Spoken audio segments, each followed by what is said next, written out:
Hi, everyone. Welcome back to What's Your Why Wednesday. I'm Brad with Summit Path Coaching. Today, we're doing something a little different. Most weeks, we talk about personal whys, things like home renovations, RV trips, concerts. Today, we're talking about a why that a lot of you are living every single day, owning your own small business. The problem is, for a lot of small business owners, that dream quietly turns into something else.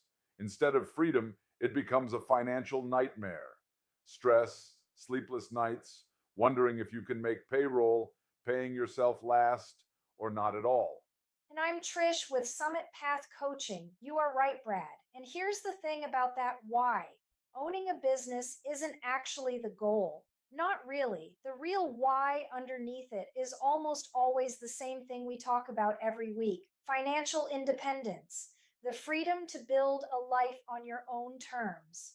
So, today we want to talk about why financial independence has to be part of the plan from day one, not something you get to later once the business is doing well. Because if you wait, the business can end up owning you instead of the other way around. Here are the things we see most often and what to do about them. Point one, your business and your personal finances are connected, but they shouldn't be tangled. This is the first thing we talk about with every small business client. Your personal finances and your business finances are connected.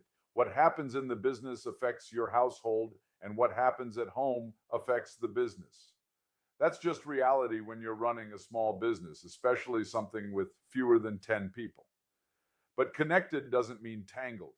A lot of business owners run both out of the same mental bucket and sometimes the same bank account. When that happens, you lose the ability to tell whether the business is actually healthy or whether it just looks healthy because your personal savings are quietly propping it up. The goal is for both sides, personal and business, to move independently toward the same direction at the same time. When they're set up that way, they reinforce each other instead of draining each other. Point two, pay yourself like a professional, not like an afterthought. Here's one of the fastest ways the business ownership dream turns into a nightmare. The owner pays everyone and everything else first and takes whatever's left over for themselves, if anything is left over at all. That's not a paycheck, that's a guess.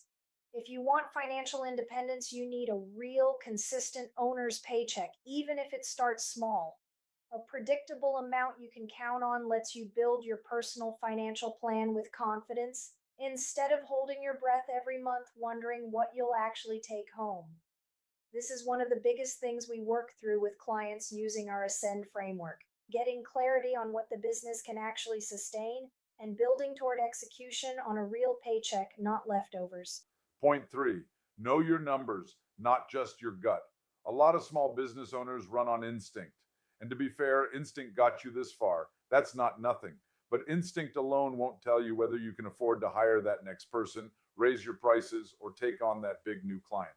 You need to actually know your numbers, what it costs to run the business every month, what you need to bring home personally, and where the gap is, if there is one. Once you know that, decisions that used to feel scary, hiring, expanding, saying no to a bad deal, get a lot more straightforward because you're deciding with facts instead of fear. Point four, build margin before you need it. Margin is the space between what comes in and what goes out in your business and in your personal life. Without margin, every slow month, every unexpected expense, every late paying client becomes a crisis. With margin, those same events become inconveniences. Annoying, sure, but not nightmares.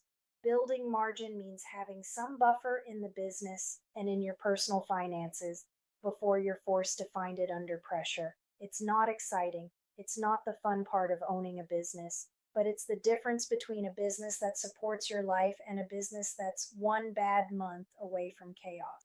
Point five, growth should serve the why, not the other way around. This one's important. More revenue isn't automatically the goal. Growth should serve your actual why.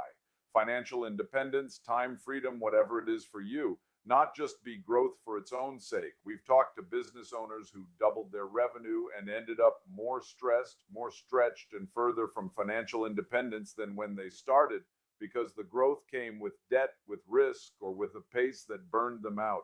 Before you chase the next level of growth, ask, Does this actually move me toward my why? Or does it just look impressive while quietly working against it?